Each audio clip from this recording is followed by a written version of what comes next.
Hello, good morning. Kumusta kayong lahat? Ako naman ay kanina pagising. Nag-ayos muna ako ng mga videos kasi napupuno yung memory ng pang vlog ko. Bakit nagtitikwasan ang buhok? Kasi kagabi pagkaligo ko, tinali ko kagad. Mainit kasi. Gagawa muna tayo ng coffee. Siyempre, first thing in the morning. Para high energy.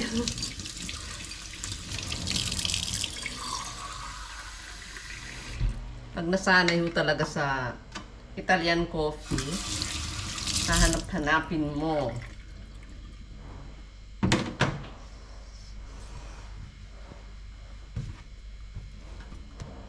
Kailangan na namin bumili, mauubos na. Kita na yung bottom.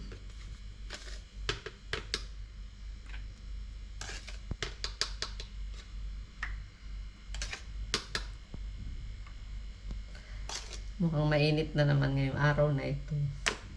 Sa umaga may hangin-hangin, mapresko pa. Tapos ayun, mamaya niyan iinit na, syempre hapon na eh.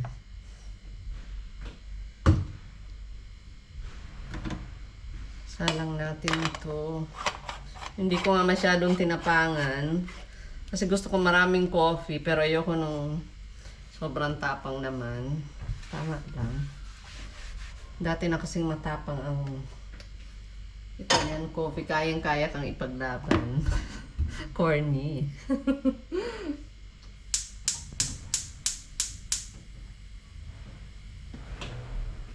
Ciao, Minus. Com'è? Tutto bene? Cosa ha? Meron na naman itong ano. May something. Meron na naman gusto. May pagkain naman siya, may tubig. Alam nyo, gusto niya laro. Laray ko itong butter sa lagayan. Mas magandang gamitin ang butter pag nasa lagayan niya talaga. Magaling i-store sa ref.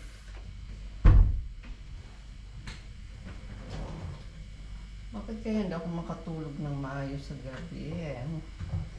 What's the problem? Yung init ba o ano? Wala, nagpupuyat ako dyan sa pagka-transfer ng mga videos. Yan, no. Hayaan ko muna sa labas. O, diba? Bonggay shoes. Mas madali bubuksan mo lang. Ganun, no. Tapos, sara mo. Lagay mo sa ref. Kasi kung hindi, lagi ka mag-transfer sa plato. Tapos, tugasin na naman yung plato. Diba? Ayan. Pagluluto ako ng isang egg. Dito na lang tayo sa maliit na plato para hindi masyadong maraming hugasin. Naglagay na ako ng latte. Iinitin ko sa microwave, tapos lagay ko yung coffee. Meanwhile, lutuin natin yung egg. Ang walang kamatayang eggs. Buti na lang mura-mura pa itlog. Mga misis, di ba? Tayo nagbabudget.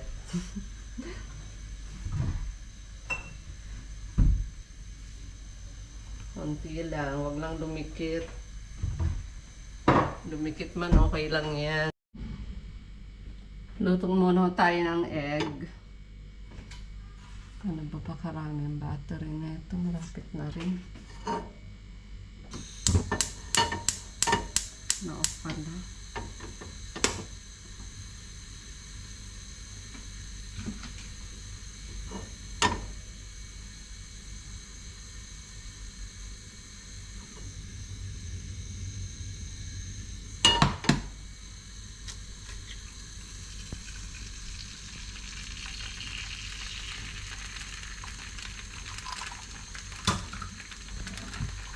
Kumusta ba araw nyo? Sa tabako nga pala, nagpiesta. Kahapon, happy fiesta kahapon. Nakalimutan ko lang i-greet ang mga taga-tabako. Tumawag naman ako sa kapatid ko, pero hindi naman sila sa tabako mismo. Sa bahay kasi ni Lolo, stansya na ho yun, malinaw na yun. Mga 30 minutes lang naman from Tabaco, pero nandun lang naman sila, hindi naman sila umalis. Wala naman silang hilig pamiesta. Nung panahon uso yun, di ba? Pamiesta, masaya. Tapos, sa amin kasi, doon ka makakakain ng mga latik, suman. Yung latik ko, sumang akap ang tawag doon sa ibang lugar. Sa amin ang tawag doon latik. Kasi yung panlagay doon sa ibabaw, nilalatik na nyog, yung gata na nyog. Pakukulaan nyo na matagal. Tapos pag kumulo yun ng kumulo, maghihiwalay yung pinaka-cream noon, magiging parang ano, yun ang ayata yung latik. Tapos para magmamantika yung liquid. Yun ang, tapos lalagyan nyo ng asukal, yun ang ilalagay sa ano. Sa mga lahat ng natikmang latik, walang mas sumarap doon sa latik ng gawa sa lugar namin. Iba ho, hindi minatamis na bao ang panglagay namin. Talagang ganon, matagal na process yun. Kasi maraming nyug ang kailangan pakukuluan mo ng matagal yun para humiwala yung sinabi ko kanina. Tapos lalagyan mo ng asukal. Kasi matamis na bao, iba naman ang ano nun, di ba, ang lasa. Yung latik talaga sa amin, mga sinauna pang gawa ng mga matatanda. Traditional na yun, lalo sa parte ng estansya. Kung gumawa silang bisperas pa lang, naggagawa na sila, marami yung tumutulong, mga kapitbahay, kaibigan, kamag-anak. Tapos pupunuin nila yung sa pagkalaki-laking lata, nung araw yung lata ng biskwit ang ginagamit. Magdamag ho yung iluluto. Yung lola ko noon, magdamag niyang isasalang yun, lolo't lola ko. Tapos syempre nanay ko dahil tumupunta din siya. Tapos yung mga kamag-anak din kaming close sa family namin. Yun, mag-aano sila ng, alam niyo yung lata ng biscuit na napakalaki, mataas. Kung yun nakaka-relate yung mga kaedad ko. Dahil ngayon hindi na masyadong uso yun yata. Halo-halo ang laman nun. Tapos pag wala ng laman yun, doon ilalagay yung yung mga suman. Tapos lagyan nyo ng tubig. Magdamago yun nakasalang dahil mahina lang ang apoy. Pero ang apoy nila kahoy, di ba? Kaya mas masarap ang lasa, hindi stove. Yun, hanggang umaga na yun niluluto. Dahil napakarami nun. Kailangan maluto. Bigas kasi yun eh. Yung sumang akap. Tapos dalawang klase lagi. Dalawang latang malaki yun. Yung isang lata naman ay yung sumang antipolo kung tawagin sa ibang lugar, sa Maynila. Yun naman ay yung version na pahaba, yung binabalot ng dahon ng nyug. Yun yung suman ay isa, yung mahaba. Yung sumang latik ay binabalot naman ng dahon ng saging. Kaya puro dahon lang ang balot, di ba? Kaya lalong masarap ang lasa. Ang tanda ko, yung sumang akap na sumang latik sa amin ang tawag nga, ay nilalagyan ng pandan. Bali, yung pandan, pinipiga yun para maglasa dun sa, kaya nagiging parang green din yung latik eh. Aside pa sa dahon ng saging, kaya magigreen ng konti yung kulay. Yun, tapos pag may bisita na sa umaga, ang almusal ay ang tsokolate, yung kakao. Halos lahat gawa sa bahay dahil meron din kaming yung mga may tanim na kakao, gawa din sa bahay yun. Pero kung wala, di bibili. Marami naman nung nabibili. Ayan, ang ating araw dito. Ang ganda, di ba? Ganda ng panahon. Ganda ng mga bulaklak. Salamat naman sa inyo't ng bulaklak kayo ng magaganda. Alam niyo nung binili namin to, para na itong yung mga patapos na ang buhay nila. Yung konti na lang ang bulaklak, tapos maliliit lang mga halaman. Sana pala inubos ko na kasi nagtira pa kami ng isa o dalawa doon sa binibenta nila.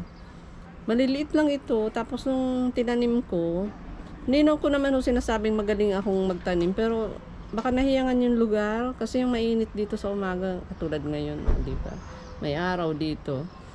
Kaya naglakihan yung mga halaman, tapos ang daming binulaklak. Siyempre nung simula, hindi muna, konti-konti. Ngayon tingnan nyo, pakarami na. Sayang, sabi ko, sana nilahat na. Kasi isa kong tinanim dito na iba namang tanim yun, ibang halaman, hindi ganito. Namatay. Siguro hindi dapat naka-expose sa hindi ko kasi binabasa lahat ng ng matungkol dyan sa halaman. Yung sili, hindi ko na ililipat kasi tumubo na rin lang dito. Lumalaki na. Hiyang na eh, oh. Baka mamatay pa. Kasi isa kong nilipat, ayan, oh. Mukhang hindi, hindi magte-take off ito. Sugi. Tigibam. Ito naman ay gumagapang na. Nice. Ayan ang bulaklak, oh. Puti. Ito naman pink. Sili mukhang ano na. Mamumulaklak, tapos bubunga na yan. Yung basil, as usual, maganda. Hindi pa ako nakakapag-beddings. Yan. Madali na ako ngayon mag-beddings dito kasi summer na. Siyempre, mainit na. Hindi na namin kailangan ng kung ano-anong ipinapatong sa kama dahil malamig. Hindi naman mag-inaw na eh.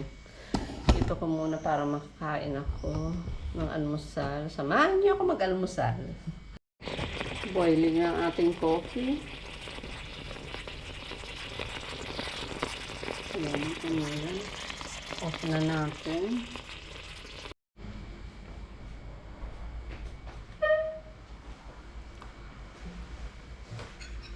Ayan ho yung itlog. Medyo dumikit. Hindi kasi ako masyadong lalagay ng oil. Hindi yung lumulutang sa oil. Kasi pag talagang marami, hindi didikit, di ba? Pag maraming oil. Saka yung ginamit kong kawali, hindi yun yung Teflon. Teflon ba yun? Yung hindi dumidikit. Meron nung kasi akong ganun. Ayun, mag-almusal muna tayo. Kain ho tayo lahat.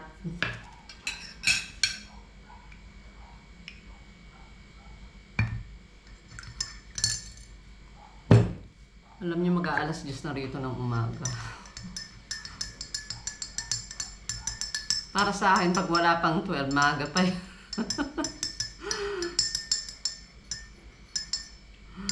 Pinag-iisipan ko kung lalakad ako ngayon para ma-exercise. Dahil mula nung uminit, umaraw ng husto, hindi na ako masyadong lumalakad sa labas. Tsaka dahil din madalas kaming maglakad, magkasama kami. May trabaho asawa ko, siyempre. Depende rin sa schedule niya.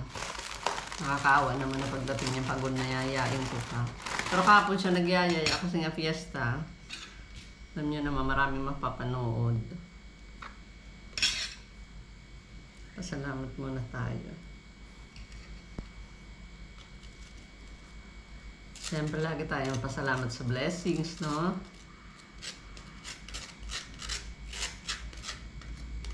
Kailangan talaga may spiritual. Yun lang, hindi ko lang, alam ko naman, ang dami kong pagkukulang, hindi ako active sa sa pagsisimba, minsan-minsan. Pero sana sa future, magawa ko. Ito yung tostado.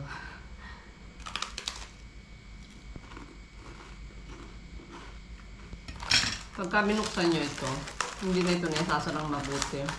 Although meron din namang dumidikit pero natatanggal din. Nalalagyan kasi ng crumbs. Kaya lagay nyo sa supot. Para hindi mahumil. Tawag sa amin sa Bicol, humil. Hindi lumambot.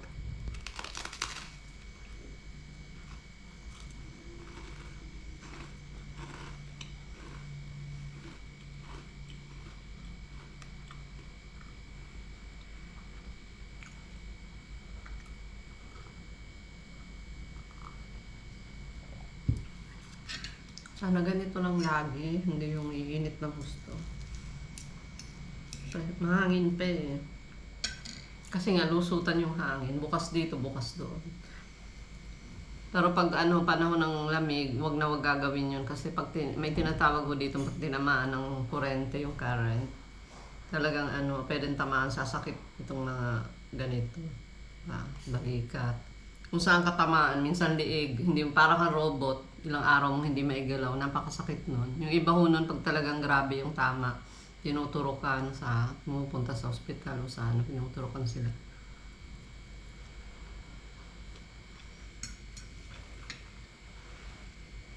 Sa atin, ang alam nyo yun sa ganon, ano diba, yun sa posisyon sa pagtulog, yung matagal ka nakaganyan. Nakaliko ang liig mo. Pero dito ang paniwala nila na ano yun daw, yung tinamaan daw yun ng hangin.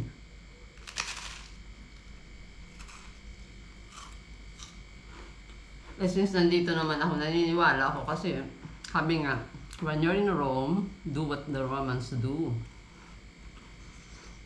Mas alam nila yan. Experience nila yan. Lalo na yung basa ang buhok. Pag malamig ang panahon, hindi sila lumalabas. Hanggang ngayon sinasabihan niya ako, kahit daw mainit ang panahon, magtuyo ko ng buhok, wag kong iwanan na basa. Siyempre kasi pag mainit ang panahon, naligo ka, ayaw mo na mag-blower kasi mainit din ang blower, papawisan ka.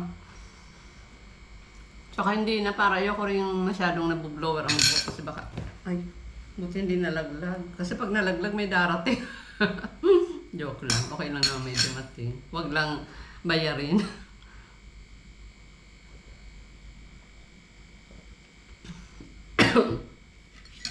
Yun nga, kaya ayoko na sana mag-blower. Kaya lang sabi niya, wag mo hayaang tuyuin mo yung sa may batok, yung na didikit sa batok mo. Kasi pagtanda daw, dun sasakit.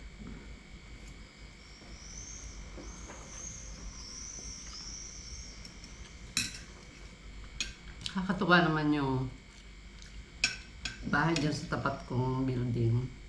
Meron dyan isang, may matanda na siya nung lumipat kami. Dati na siya. Sa tingin ko magna-19 na siya. Baka 19 na nga. Ang dami niyang nilalagay. Tuwing ganitong panahon, naglalagay siya dyan ng mga bulaklak. Mga paso na may mga bulaklak na kahangin.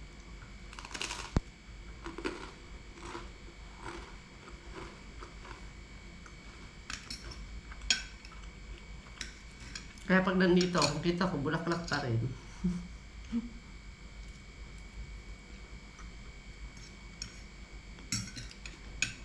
Siguro mas marami siyang bulaklak sa kabila kasi likod lang namin to, likod nila to, likod din namin.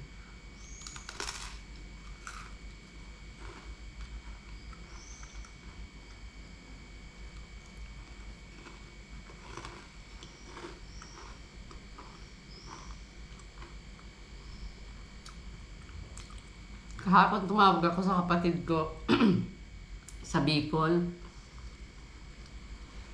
Sarap ng kwentuhan namin.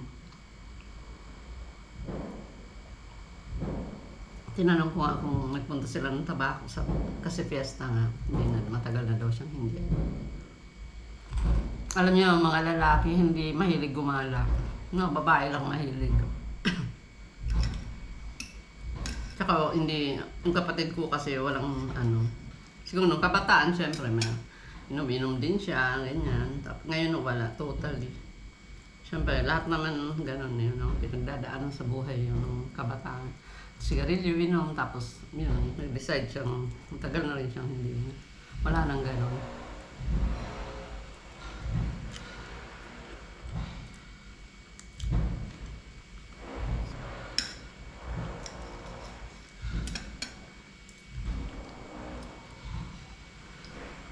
Yun lang kasi sa atin, pag pumunta ka sa mga ganong okasyon, mga fiesta, birthday, laging may inuman, di ba? Siguro isa na rin yung sa dahilan ng ayaw niya nang pumunta sa mga ganon. Saka, hindi naman yung palaimik ko. Hindi mo kausapin, hindi kang sasalita. At least may isa man lang ganun sa amin, hindi katulad ko salita ng salita.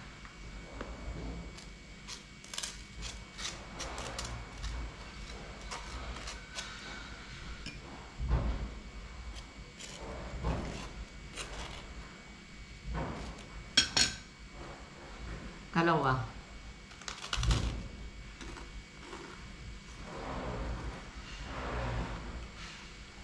Yung panahon pag may piyesta, bisperas ng piyesta, yung mga may magkakatay, di ba? Kaya naman bibili lang yung mga kilo-kilong baboy, lulutuin na ang dami na naghihiwa. Masaya yung atmosphere, festive.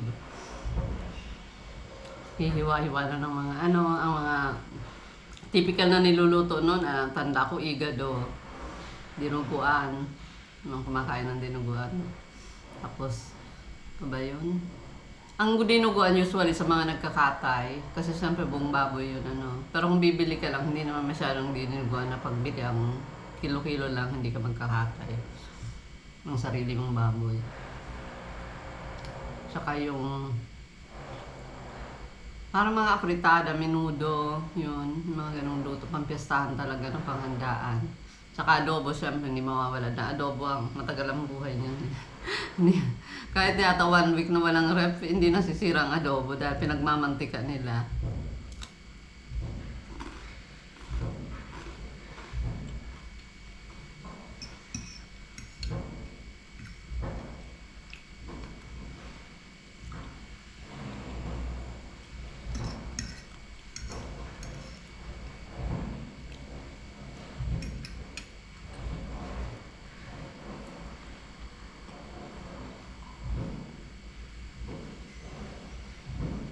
Nagulat nga siya, sabi ko, ang pesta sa Tabaco, pesta rin dito. Kaya kung saan kami pinanggaling na lugar, yung talagang doon kami pinanganak sa Tabaco City. June 24 ang piyesta. Tapos dito naman kami ngayon sa Italy, sa Turin. June 24 din ang fiesta, so walang nabago.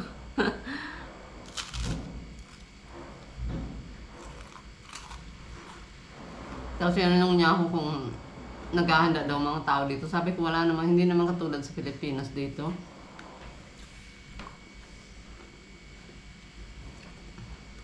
Lobat na ho.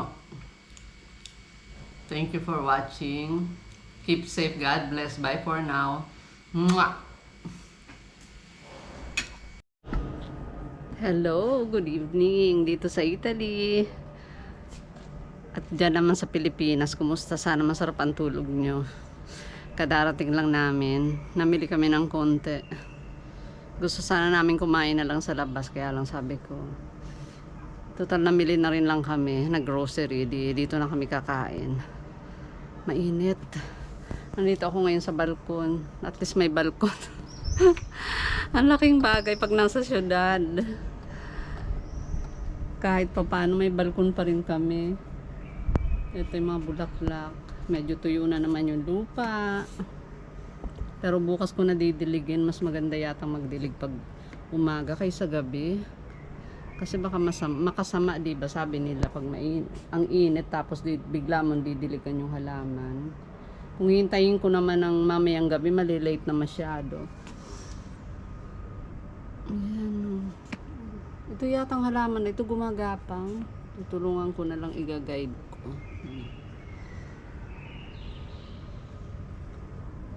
Ayan no, andito na rin lang ako. Ayan si Minus. Naiinitan din siya. Kukuha ako ng rosemary. Makakalbo ko na yata itong rosemary ko. Lalagay ko dun sa karne. Bumili na lang kami ng pork chop.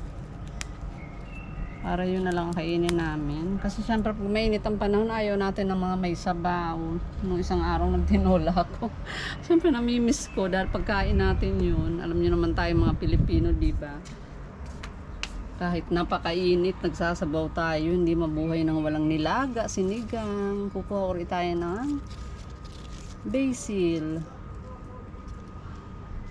Hanapin ko yung hindi ko pa napipitasan. Kasi ito, tingnan nyo, naputulang ko na yan, o kaya tumutubo na uli. Dapat talaga, ang pagkuha ng basil, ganito, hindi yung kinukuha lang yung mga dahon sa gilid. Para tumubo uli. Tingnan nyo, yumayabong, diba? The more na pinipitasan mo, mas yumayabong itong basil. Ito, napitasan ko na. Ito, ulitin. Ay, maliit pa masyado. Pipitas ko lang siguro. Saan kaya naman ako pwedeng pumitas? Siguro dito. Yun. Dito. Ayan. Kung pinuputulan yung ibabaw para yan yun. Ito naputulan ko na. Oh. Yung ano ko, parsley ko, ang parang gusto na talagang tapusin ang kanyang pagdadahon. Namumulaklak na oh. Pinutol ko na nga yung gitna para hindi muna tumanda. Kaya lang parang ano na talaga. Lalagay ko kasi itong basil sa ano, kamatis. Yun na lang yung gulay namin. Kuhanan ko rin ng medyo malaking dahon. Total na putulang ko na yung gilid.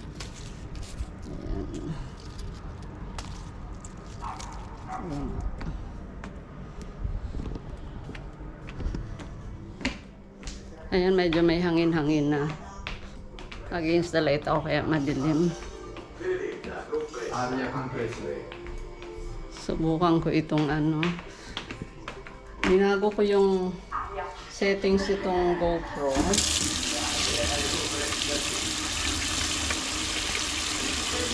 Kasi para ka akong napakalapit.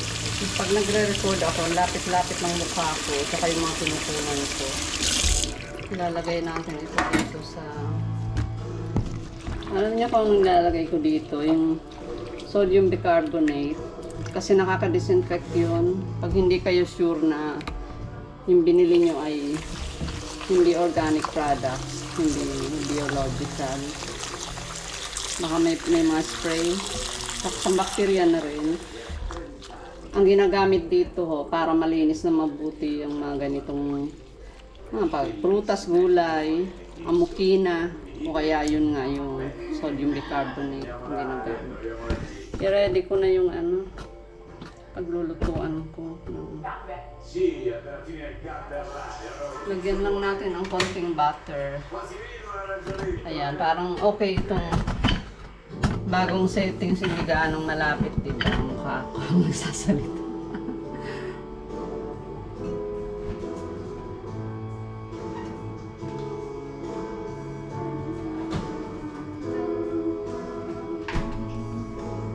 Ito yung pork chop.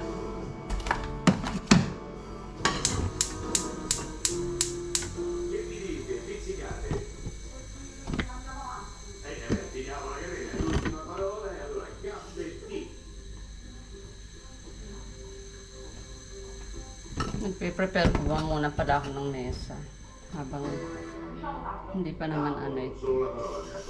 Mister ko nanonood ng TV. Prepare ko muna yung kakainan na ako.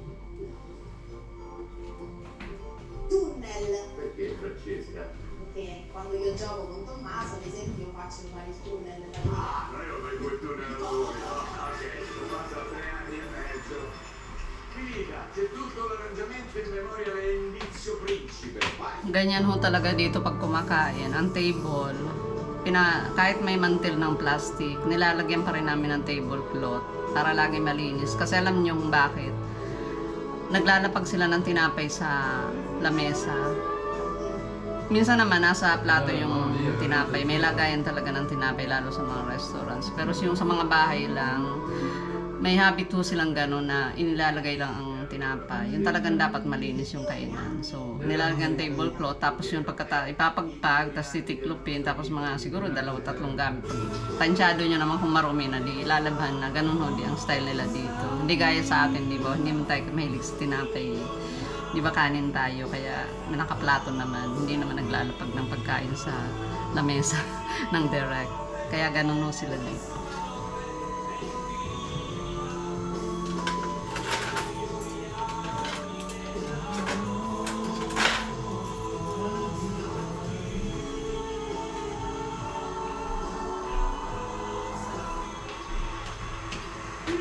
Siyempre, matagal na ako rito. Na-adapt ko na rin yung ganun nilang habit. Tsaka yung laging may pamunas ng bibig. Kasi, siyempre pag kumakain, minsan nag-aano dito. Ang tawag na nag-aamos sa Tagalog. Medyo maamos. May ganito na ginagamit ko. Kaya naman yung disposable, pwede rin. Ako, total meron naman akong mga ganito. Nasanay na rin ako. Ito na ginagamit ko. Kaya naman itong mga disposable,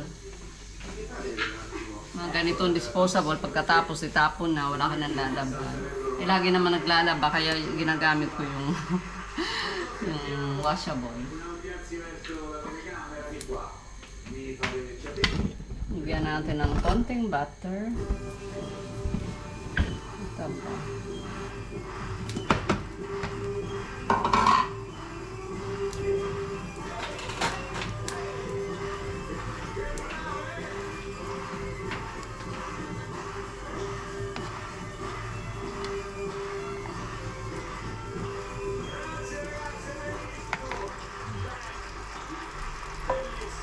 Yan muna. Konti muna ng butter kasi nasusunog din yan. Pwede naman magdagdag mamaya. Mahina lang apoy. E non solo, sarà felice. Scusate se anch'io mi sono mosso, ho rovinato un po' tutto. Grazie. Vabbè, andiamo avanti a questo punto. E c'è la sillaba fortunata.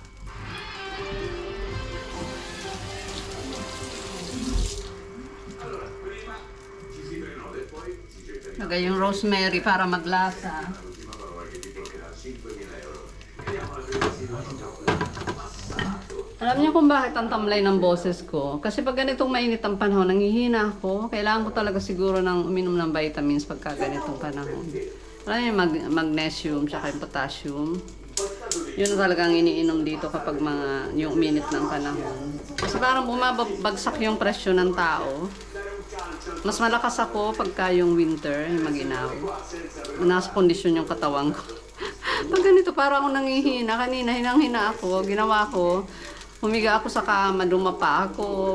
Basta kailangan ma-relax yung katawan. Tapos medyo naidlip ako ng konti. Although hindi yung tulog talaga na mahimbing na mahimbing. Pero napahinga ako. Sa init po talaga to.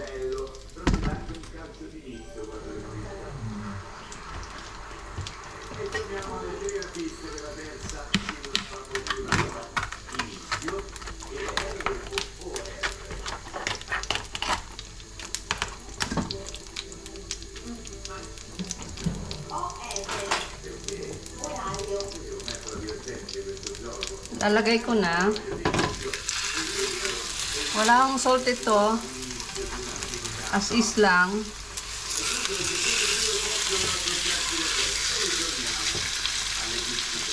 Pagstituto mo rin, no? Tutti 4. Sì, va bene.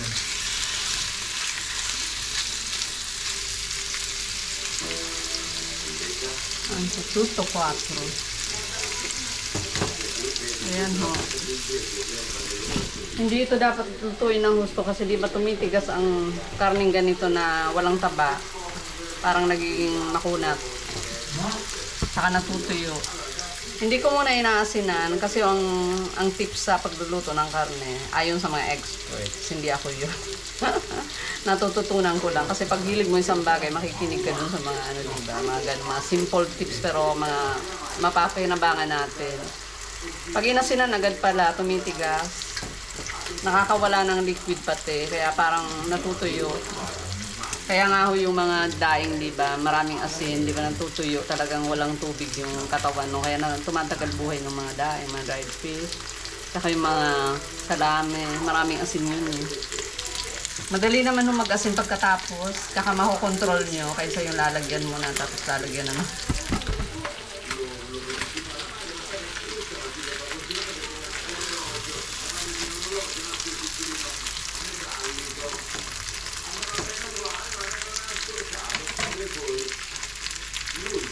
Alam niyo ang bango, amoy rosemary.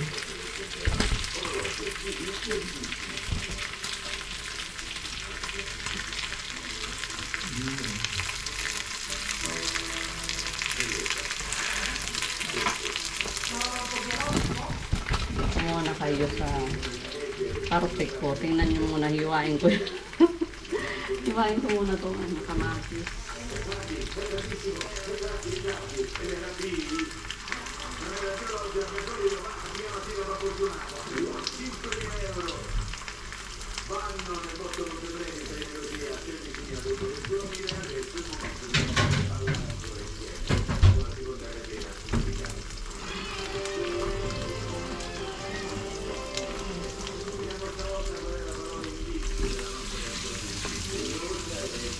Hindi na ako, kahit di na to banlawan, kaya lang babanlawan ko pa rin. Once na nilagyan na ng mga sinabi ko kanina, kahit di na banlawan, tanggalin na lang dun sa pinagbabaan. Solution na yun. Pero okay namang banlawan. Lalo yung mga katulad kong may allergy sa sodium bicarbonate. Nagkaano yung... May mga toothpaste kasing ganon. May kasamang sabi nila pampaputi daw yun ng ngipin. Kaya lang nagkakaroon ng reaction yung gums ko. Makati. At saka parang nai-irritate talaga.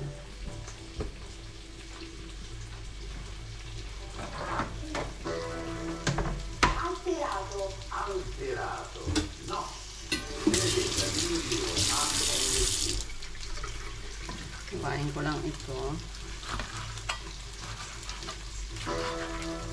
Hindi na ako nag-apron kasi hindi naman na matalsik ang niluluto ko. Hindi naman prito yan, hindi naman mantika. Butter yung nilagay ko. Hindi naman tumatalsik yung butter. Ang hirap, no? May butter, may buttered wife. May buttered husband.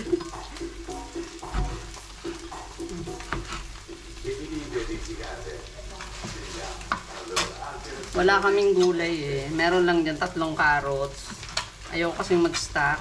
Lalo ngayon mainit ang panahon. Baka magkanda sira. Yung banana nga namin nangingitim na sa ref eh. Babagsakan nung ano na naman, pancake na.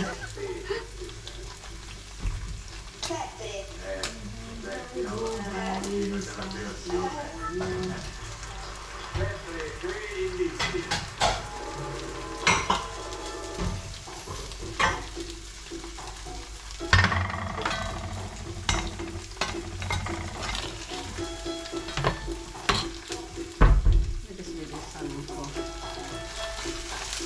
Kaya baka ma-overcook ito. Omega.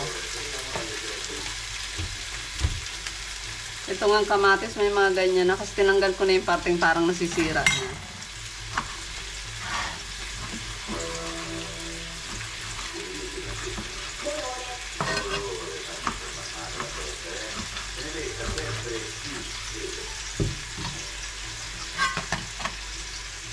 Ito na yung pinakagulay namin.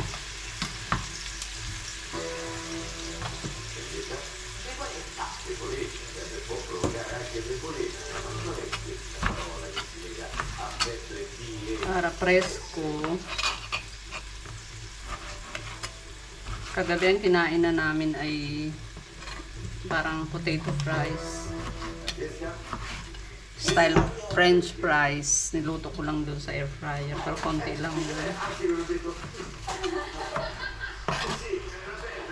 Ang dami pala ng kamatis. Kung hindi namin maubos, pwede naman itong gamitin sa pasta. Pag may natira.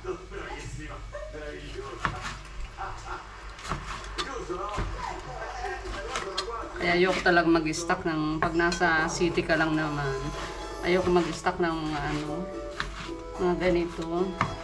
Ayan, 2 lang kasi kami, nabubulukan kami. Ang ganda ng basil, diba? Iba talaga pag may tanim kang ganito, mga herbs.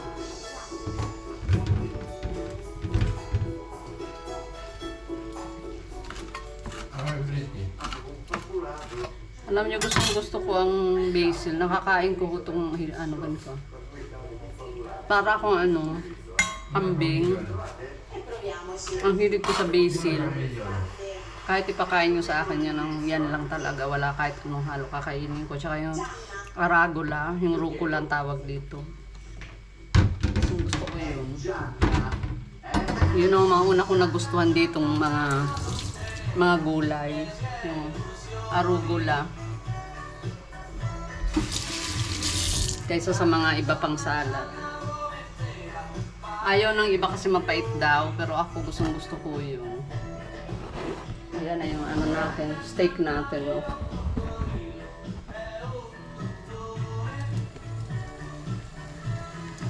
Ano ko pa ng konti. Kita nyo yung butter, parang natunaw o parang naging mantika. Kaya konti lang. Ayan naman yung ating salad. Lagyan natin ng konting olive oil. I-garnish natin. Then, syempre, konting salt din kasi sobrang tabang naman.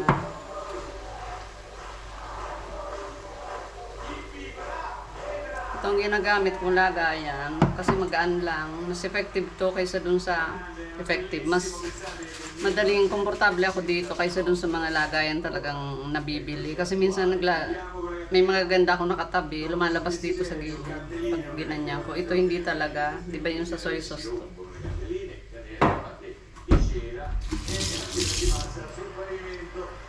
Minsan mas maganda pang gamitin yung mga hindi talaga ginawa para sa mga ganung purpose. Konting salt. Siyempre, konti lang. Kamatis pa naman yan. Siyempre matapang talaga yan. Sana matamis. Pero siyempre hindi maalat ito. Yan, so may salad na kami.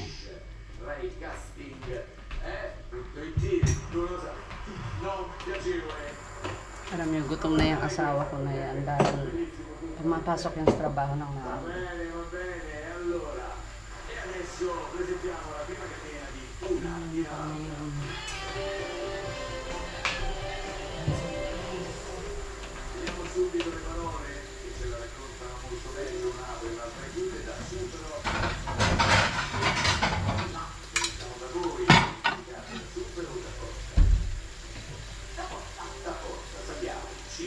Naku, nasa laba, ano pala, hugasan pala yung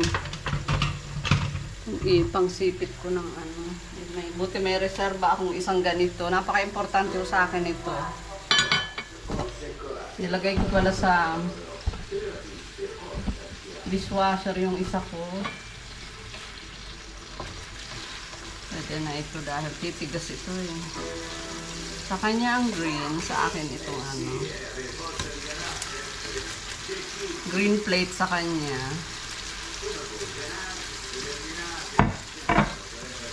Yellow plate sa akin.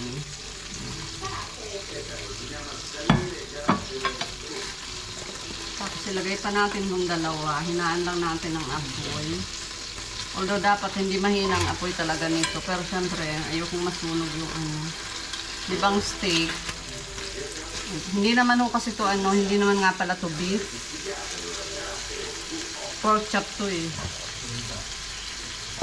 Lalo na kung beef, mas madaling maluto yun. Pag tinigalan nyo yung titigas, diba?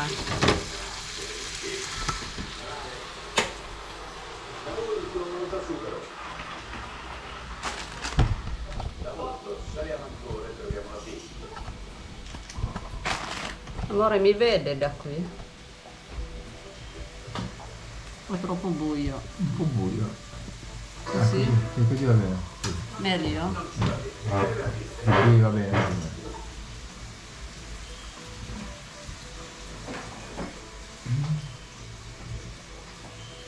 Molto buono.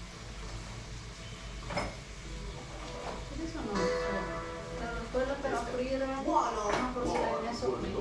No, non ho toccato, non ho visto. Dai. Ma certo.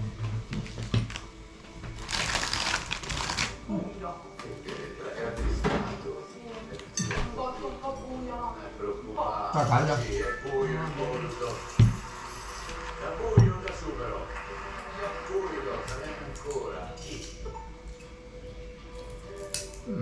Molto troppo.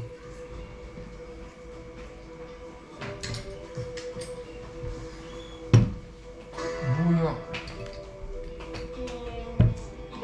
Idea del buio, no Francesca, ma è il buio.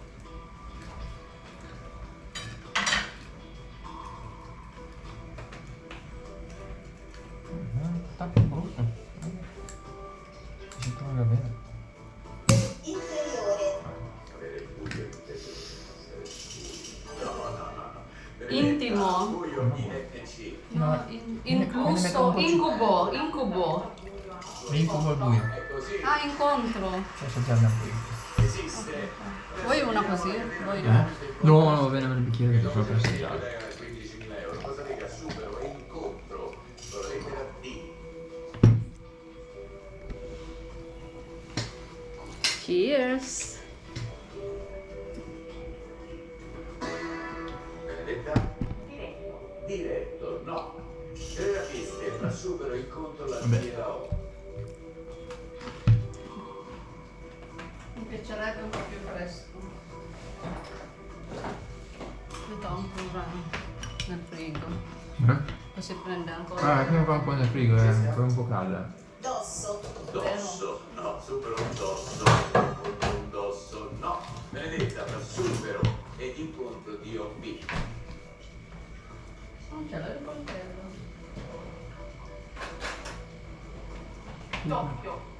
Chi te l'ha suggerito? Fammi superare. Doppio. Ma un appetito... super, quando superi la macchina Ah, è sì. doppio. Doppio parcheggio. E poi supero dopo, sinceramente. Vuoi qualcosa? doppio anche per Un po' di ketchup o maionese? Maionese? Questa No, ti va quella da Norcia. Maionese o ketchup? Maionese. maionese. adesso avete la possibilità di fare un bel sorpasso aggiudicando grazie per 15.000 euro. 10 secondi e ditemi cosa. Maionese daw gusto niya. Cielo, C'è sale, eh? No, va bene così, però la maionese viene già un po' salata. Naghahanap ako ng posisyon kasi against the light kaya madilim. Molto buio, amore. Non mi vedo. facciamo una Dove lettera. vedete? Cielo, C-O-D-H. Hindi niya ako kita nung madilim.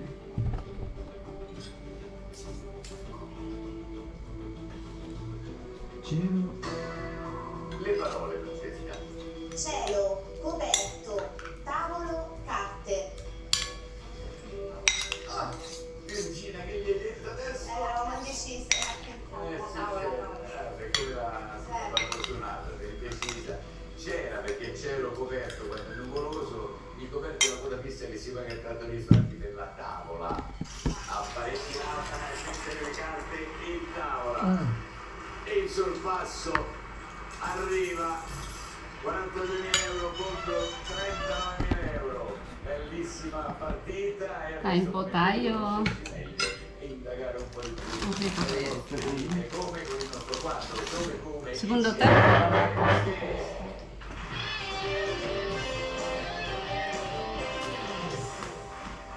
Vediamo questa storia dei nostri autori. Non mi fido più. Ha imparato No, non rischiare. Non riesco a vedere. No, dopo Peccato la perché lezione, Priscilla. Prova. c'è qualcosa. Fare qualcosa. Da una parte. Hai imparato la lezione. Difficile. Scuse. Scuse. Non lo so, non rischiare, ma mi sembra... No, questa parte qua. Mi Cos'è? sembra, non so, non rischiare, ma non si perde. Mi sembra un po'. Ayan, Perché magari may nasira na naman. Yung galing pa naman ito, binili pa namin ito sa malayo. O, binagbilan namin ito sa Umbria pa ito. Region ng Umbria, napakalayo dito. Truffles to. Kalahati pa lang halos ang nakakain. No? Sira na, inamag yata. Kasi hindi agad namin naubos. Yun ang problema pag hindi nauubos agad ang mga bottled na pagkain. Mahal pa naman yan. Tapos yung point, dinayo pa namin. Hindi naman yan basta-basta nabibili dito. Product talaga nila yan dun eh. Federica. Anata. Tartufo. Sono onomatopeico. Quello dopo, l'intesa vincente, sono onomatopeica. Ma quando hai imparato la lezione? Qua. Dove? Qua. Come? Uy, sala. I suoi No, cuscinetti. Adesso è chiaro, vero Federica? Macchina. La macchina, con i cuscinetti a sfera. Ma no, magari hai imparato la lezione, la macchina, Priscilla. Pattini. I pattini, quando è vero, magari hai imparato a pattinare, ma qua, perché qua con i suoi cuscinetti? Guardate anche le accezioni delle nostre parole che può significare una cosa anche un'altra, no? Quali sono i cuscinetti? Kanina kasi parang tinatamad ako. Sabi ko, parang ayoko magluto. Lalo mainit ang panahon. Magsisindi ka ng stove, di ba? Ano ka ba pamisa? Kaya lang, namili na rin lang kami. Sabi ko, mas masarap kasi sa bahay talaga kumain, di ba? Masarap sa restaurant pag yung mga hindi mo magawa sa bahay, hindi mo mailuto. Ano na yung pag gusto namin yung mixed seafoods na fried. Mayroon mong gawin yun sa bahay dahil iba-ibang laso yun may pusit, may alam niyo naman yun. Siyempre, lalabas ka para kainin yun.